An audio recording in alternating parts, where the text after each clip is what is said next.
Dan, ano naman yung biggest lesson mo so far and paano nito na-affect yung decision making mo today? Biggest money lesson ko so far is that I think there are more ways to earn money than just one job. I feel like kasi back then we were always told na, diba, you get a job, you work 9 to 5, you save, maybe you invest, and then yun na yun. But I feel like nowadays, like what we've been talking about for over an hour is the fact that there's so many more ways to turn your passion into profit. And ako yung na-realize ko is that you're not just bound to one skill. And there's so many skills that you could learn that could develop into something profitable. Whether it's the skill to invest, whether it's the skill to make content, whether it's the skill to be a better marketer, or whether it's a skill to have, better decision-making skills.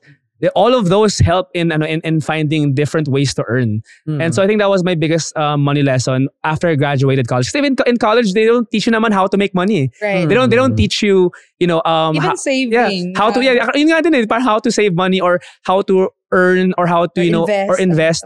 And na-realize ko after I got out of college na, wow, ang laki ng mundo. And there's so many ways for you to earn than just having one job.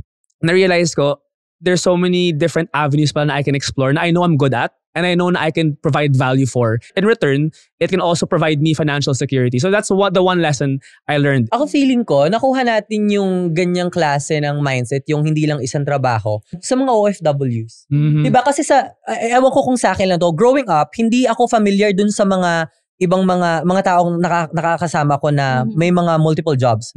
Kasi sa atin, sa Pinoy, usually isa lang. Kasi 6 hours to 8 hours talaga yung minimum, diba? Sa ibang bansa, dun ko lang naririnig na parang, she's working 3 jobs, ganyan. May morning, may afternoon, may ano pa siya, may panggabi pa siya. Tapos tayo parang gulat na gulat tayo. Totoo ba? Kasi sa atin, again, yun nga, parang nasanay tayo na parang 8 hours. Yun yung fix. So parang wala ka ng time na maghanap ng second job pa.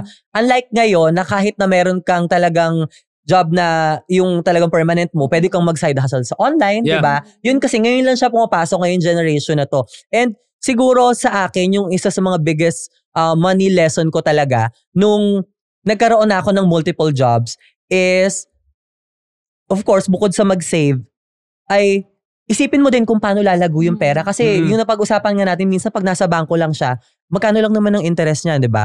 Ang daming avenue na pwedeng paglipata. May mga e-wallets tayo, and pwede kang mag-invest sa iba-ibang bagay para at least, yung sinasabi nila na hindi natutulog yung pera sa bangko. Right. Parang gano'n, di ba?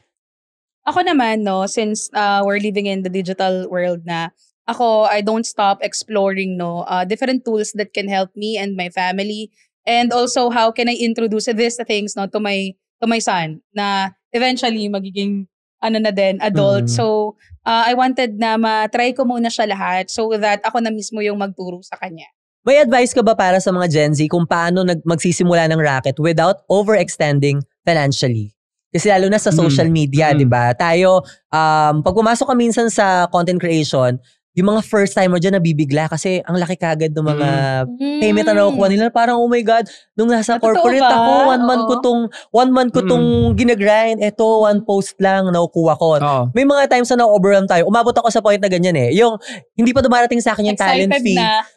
Ang payment ito 45 to 60 days. 30 days pa lang ubos na sa utak ko yung talent fee. May napaglaanan na. Ano yung ma-advise mo doon, Dan?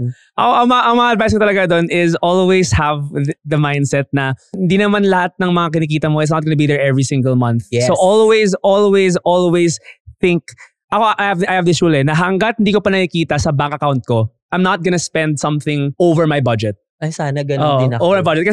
Kasi dati nung when I first started earning through content, ganun din ako na parang, okay, 60 days makukuha yung payment ko. First week pa lang, bibili na ako ng bagong sapatos. Bibili na ako ng bagong damit. And then pagdating ng payment, wala na akong budget. Wala na akong savings. So I feel like one thing na I will tell yung mga Gen Z viewers dito is also to not be pressured when you see all of these content creators, all of these young entrepreneurs flex or flaunt their lifestyle, because for sure they've already either worked hard for that lifestyle or meron din silang savings for them to afford that. Because I feel like nowadays we also have this pressure na we have to compete online na kailangan maganda outfit natin, kailangan maganda yung fit check natin, kailangan maganda yung iniinom nating kape, kailangan maganda yung shoes natin, diba? Or pag athlete ka dapat latest running gear, dapat latest basketball gear. Don't think about what you see online. Think about first what gives you happiness muna. Na if you are able to provide for yourself and provide for yourself financially, independently, diba? Yun na yun. That's the first step. Don't always compare yourself to what you see online, because what I always say, what you see online, sometimes it's a curated version of people. Nabitin ka ba? Para sa iba pang praktikal at diskarte finance tips, follow and subscribe sa Para-Paraan with Salmon on YouTube, Spotify, and other socials.